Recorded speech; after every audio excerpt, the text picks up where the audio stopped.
Good afternoon. Blue skies, sunshine in Kelowna today as we sit at 18 degrees just past 4 p.m. on this mid-March day.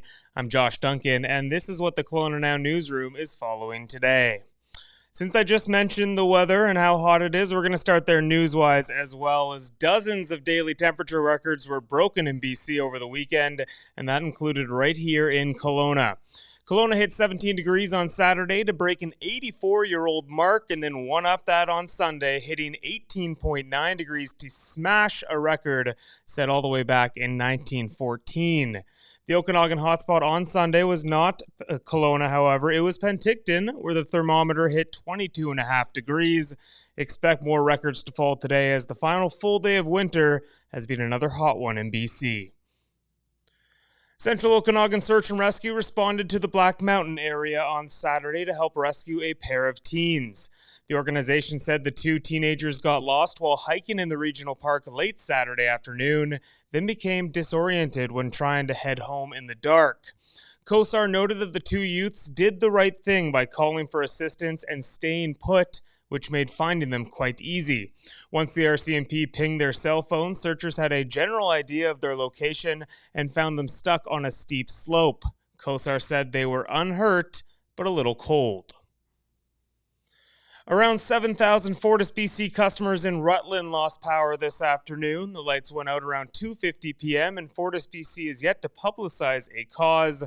However, the utility provider did restore power to 2,000 of those 7,000 customers a few minutes ago, and that means the outage still affecting 5,000 residences and businesses. At this point, there's no estimated time for the remainder of the outage to be fixed, but it's a developing story and that could change at any time. BC Premier David Eby is warning that it might be a very difficult summer as drought conditions persist. The province says fire activity is expected to increase if there continues to be limited precipitation over the coming weeks and months. Officials added that early outlooks indicate a high probability of above normal temperatures in BC this summer. There have already been human-caused wildfires early this year due to the warm, dry winter we've experienced. That includes a small fire near Lumbee over the weekend, which is now held. Oshi Elliot will be coming to Kelowna in the fall. The folk duo from Victoria announced a massive North American tour this morning, and it all kicks off in Kelowna at the Community Theatre Thursday, September 26th.